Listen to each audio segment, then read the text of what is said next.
तो प्रभात, मैं हूं जगेंद्र राणा।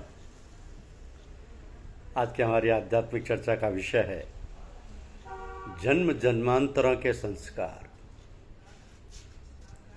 जन्म जन्मांतरों के संस्कार। कहा है कि देता है सदा घर घर, यह इश्क का मत वाला।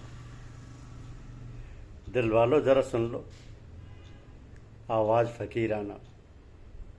ये वक्त गनीमत है, फिर मुफ्त ना पाएगा, पछताएगा आकर सुन सुन यही अफसाना।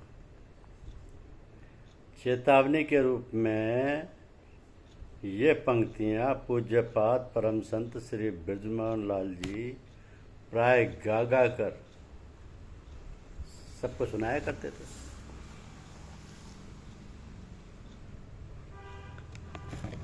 इसका तात्पर्य स्पष्ट है कि जो अमूल्य समय आपको भगवान के अहेतु की कृपा से प्राप्त हुआ है, भविष्य में मिले ना मिले कौन जानता है। तो समय की गतिविधि विधाता का विधान कौन जानता है। तो सावधान होकर समय को व्यर्थ मत जाने दो। समय निकल जाने पर फिर हाथ मल कर रह जाना पड़ेगा। तब पछताओगे, तड़पोगे कि हाँ ये स्वर्णिम युग और स्वर्णिम अवसर हमने खो दिए। फिर पछताए होत क्या जब चिड़िया चुग गई खेत। सो लग लिखवट कर सब तरफ से अपने ध्यान को हटाकर जुड़ जाओ अपने साधन में, अपने अभ्यास में। अपने लक्ष्य को प्राप्त करने में तनिक भी आनाकानी ना करते हुए एक सच्चे योद्धा की तरह साधन समर में प्रवृत्त हो जाओ। शांत होकर एकाग्रचित्त से सतत प्रयत्न करते हुए अपने लक्ष्य पर दृष्टि जमाए हुए तन मन धन से जुड़ जाओ। कहीं रुको मत, कहीं पर अटको मत और कहीं ना भटको। केवल अपने साथी, अपने पथ प्रदर्शक, अपने गुरुवर की चरण शरण में रहते हुए उसका दामन थामे हुए निरंतर चले चलो, फिर बेड़ा पार है। एक दिन ऐसा आएगा, ऐसा संयोग बनेगा, ऐसा शुभ अवसर प्राप्त होगा कि तुम्हें पता भी ना लग पाएगा, तुम जान भी ना पाओगे और तुम होगे सम्मुख उस प्रियतम के जिसकी साधना में, आराधना में न जाने तुम कितने समय से, जन्म जन्मांतर के अंतराल से अब उस समय तुम अपने लक्ष्य को प्राप्त कर सके हो। किंतु कहीं इतने प्रसन्न और भाव विवल होकर तुम कहीं ये मत भूल बैठना कि अभी तो असल लक्ष्य कोसों दूर है। अभी तो केवल दर्शन हुए हैं, अभी तो मात्र सालोक्य और सामीप्य अवस्था ही प्राप्त हुई है। तुम्हें तो आगे सारूप्य और सायोज्य गति प्राप्त करना है। इसलिए कहीं थककर, हार कर, विस्मित होकर बैठ मत जाना कि लक्ष्य प्राप्त हो गया। लक्ष्य भी दूर है। तुम उस पूर्ण परम सत्ता, परम चेतना और परमानंद को प्राप्त करना ना भूल जाना। ये बहुत कठिन और सिर्फ दुर्गम पथ है, इसमें कोई संशय नहीं। किंतु यदि आपने अपने गुरु को दृढ़ता से पकड़ा हुआ है तो विजय निश्चित है। सफलता में कोई संशय की बात ही नहीं है। हाँ, सावधानी रखना कि प्रमाद और आलस्य ना घेरने पाए, वरना खेल बिगड़ जाएगा और बात वहीं की वहीं रह जाएगी।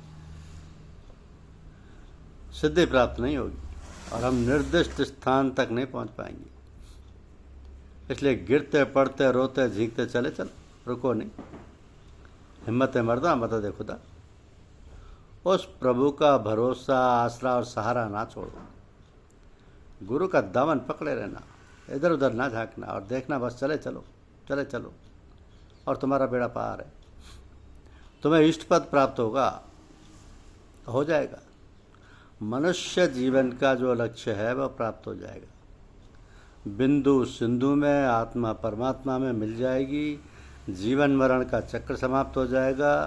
मैं तू का झगड़ा समाप्त हो जाएगा और अमर पद प्राप्त हो जाएगा। तो प्रतिकूल परिस्थिति में भगवान की विशेष कृपा इसलिए है क्योंकि उस प्रतिकूल परिस्थिति के बिना शरीर से अहंता और संसार से ममता व आसक्ति का नाश होना बहुत कठिन है। कोई कार्य, चाहे सांसारिक हो या परमार्थिक, सभी में सफलता और उन्नति की लालसा साधक को रहती है। तो सांसारिक कार्यों की सफलता का पता तो सफलता से शीघ्र कुछ समय पश्चात लग जाता है, किंतु आध्यात्मिक साधना की सफलता का पता जल्दी नहीं लगता। लग तो जाए जल्दी, किंतु लोग उस ओर ध्यान नहीं देते। कहीं पढ़ा था कि एक सज्जन ने गायत्री का अनुष्ठान किया और अनुष्ठान समाप्त हो जाने पर वो बहुत निराश और दुखी हुई।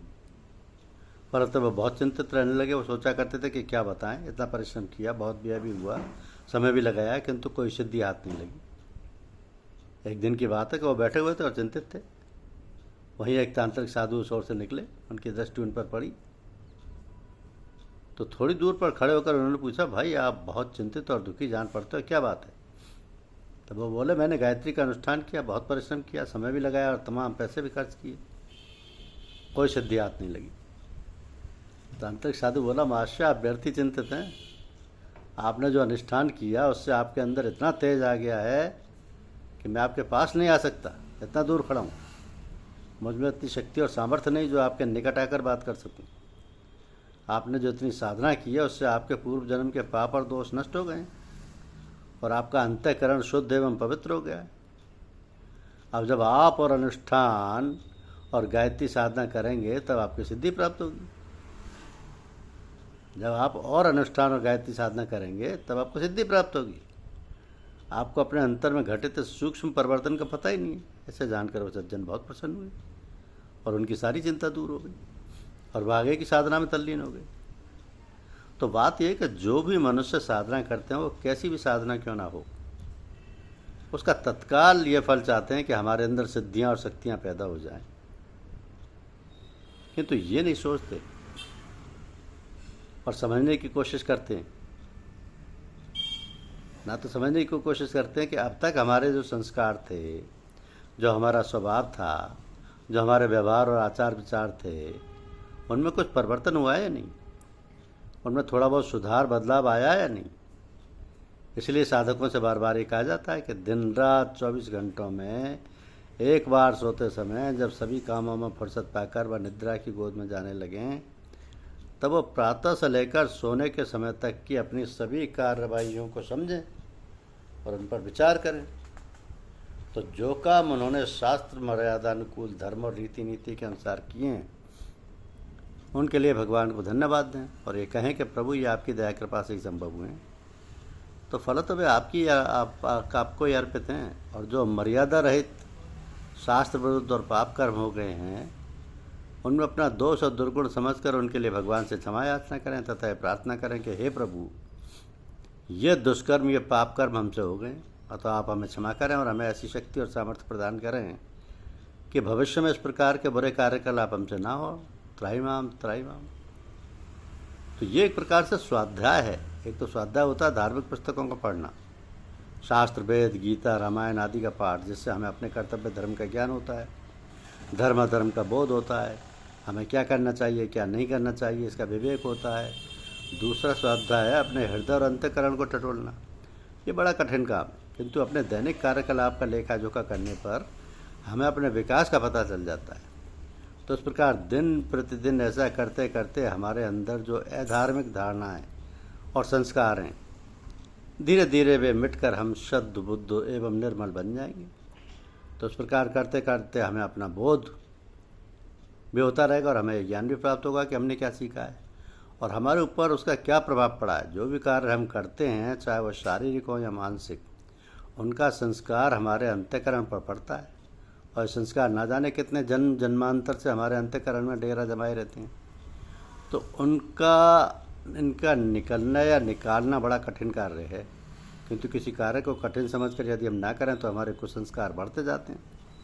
अतः शनै शनै धैर्यपूर्वक हमें साधना में जुट जाना है और अपना मुख्य ध्येय ये बनाना है कि काम करते रहो, तो फिर सफलता एक ना एक दिन हमारी चरण चूमेगी। जहाँ सफलता की बात हम करते हैं वहाँ कभी असफलता भी तो होती है, किंतु असफलता की हीन भावना अपने अंदर नहीं लानी चाहिए। हमें अधिक लगन से उत्कृष्ट अभिलाषा के साथ काम में जुट जाना चाहिए। किसी ने कहा कि गिरते हैं से सवारी मैदान जंग हैं, वो तिफल क्या गिरेंगे जो घुटनों के बल चलें। और तो आप ये मंत्र याद रखें, उत्तिष्ठत जागृत प्राप्य वरान्य बोधत। हम उठें जगें और तब तक चैन ना लें जब तक अपना श्रेष्ठ लक्ष्य प्राप्त ना कर लें। तो यदि इसी एक मंत्र को हम अपने जीवन में उतार सकें तो सफलता हमारे निश्चित वरण करेगी। गुरुदेव की कृपा। धन्यवाद।